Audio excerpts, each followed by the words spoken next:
दीपावली पर आज खास दिन हमारे साथ ईटीवी भारत पर खास बातचीत के लिए मौजूद हैं कांग्रेस के वरिष्ठ नेता दिग्विजय सिंह जी, जो लगातार दौरे पर हैं, लेकिन उन्होंने इस हैक्टिक शेड्यूल में भी हमारे लिए वक्त निकाला, उसके लिए बहुत शुक्रिया सर। आज दिवाली है, लेकिन एक दिवाली 3 दिसंबर को भी है। कौन दिवाली मनाने जा रहा है? दोनों। पहली बात तो यह है कि आपके माध्यम से मैं सभी देवियों और सज्जनों को अपनी ओर से दीपावली की हार्दिक शुभकामनाएं अर्पित करता हूं और लक्ष्मी जी सभी परिवारों में, सभी घरों में सदैव विराजमान रहे, यही उनसे प्रार्थना है। 3 दिसंबर को किस पार्टी की दिवाली होगी?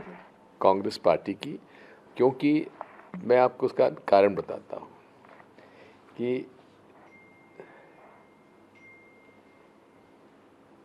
2018 में कमलनाथ जी 5 महीने पहले प्रदेश कांग्रेस के अध्यक्ष बने और हमारी उतनी तैयारी भी नहीं थी, इतना एंटी इनकम्बेंसी भी उनके खिलाफ नहीं थी जो अब है। हमारी तैयारी अब पिछले 5 साल में वो रहे हैं, काफ़ी अच्छी तैयारी ऑर्गेनाइजेशन की है। हमारी कमज़ोरी का ऑर्गेनाइजेशन की रही है कांग्रेस की, but this time we are much better prepared. तो मैं निश्चित तौर पे कह सकता हूँ दैट इससे बेहतर स्थिति हमारी हो नहीं सकती थी।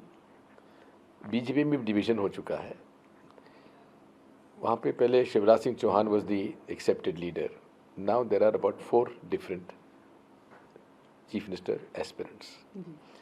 तो इसलिए हम लोग 18 में देर वर 2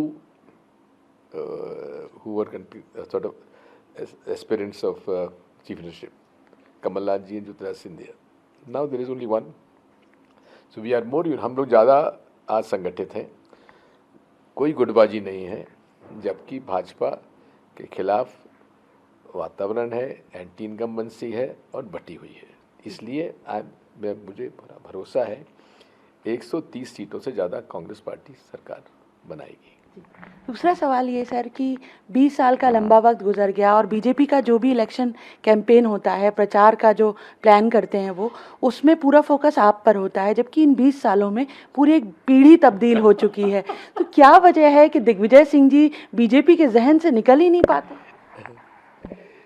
देखिए, बात यह है इसे मैं सबसे बड़ा कॉम्प्लीमेंट मानता हूँ। यदि हमारा विरोधी अगर उसके जहन में आज भी दिग्विजय सिंह, जो कि 20 साल पहले चीफ मिनिस्टर रहा है, आज भी उसके जहन में है, इसका मतलब यह है कि दिग्विजय सिंह के लिए एक बहुत बड़ी एक उपलब्धि है और सर्टिफिकेट है, जो कि मेरी ताकत को अगर वो इतना महत्व देते हैं, मैं उनका आभारी हूँ। दूसरे एक सवाल सर कि एक तरफ पीएम मोदी और उनके साथ बीजेपी की टीम 11 और दूसरी तरफ आप और कमलनाथ जी, तो इसे क्या समझें? कांग्रेस की मजबूती या बीजेपी की हर हाल में चुनाव जीत लेने की जिद?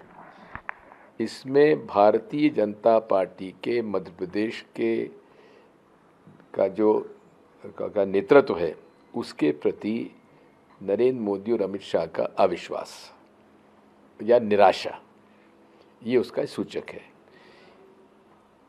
वो पूरी तरह समझ चुके हैं कि भारतीय जनता पार्टी का मध्य प्रदेश का जो नेतृत्व है पूरी तरह से निकम्मा साबित हुआ है और उसके खिलाफ नाराज़ी लोगों के मन में है। इसलिए उन्होंने फोकस शिफ्ट कर दिया शिवराज सिंह वर्सेस कमलनाथ के बजाय नरेंद्र मोदी वर्सेस कमलनाथ। सर, आमतौर पर जो चुनाव होते हैं, लेकिन मुद्दा पर्सनैलिटीज़ का नहीं है, ये इनकी असफलताओं का है। महंगाई से लोग त्रस्त हैं, बेरोजगारी से त्रस्त हैं, भ्रष्टाचार से त्रस्त हैं और हर क्षेत्र में जिस प्रकार से इनकी असफलता रही है और जो इन्होंने करीब 20,000 से ज़्यादा वादे किए हैं, उससे लोग बाग इनको झूठा मानने लगे हैं और इससे वे नाराज़ हैं इस चुनाव में।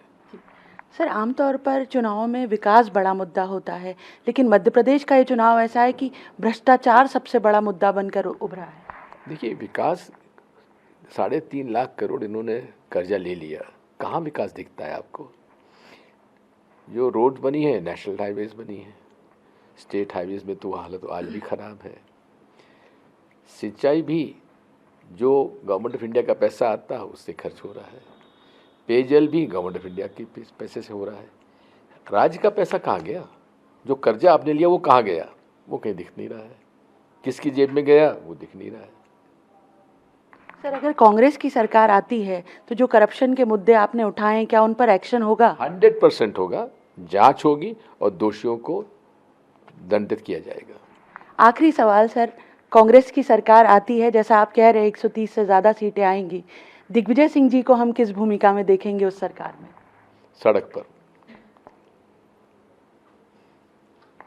इस बेबाकी के लिए ही दिग्विजय सिंह जी जाने जाते हैं। हमसे बात करने का बहुत बहुत शुक्रिया सर। धन्यवाद शिफाली। कैमरामैन फैजान खान के साथ शिफाली, टीवी भारत के लिए।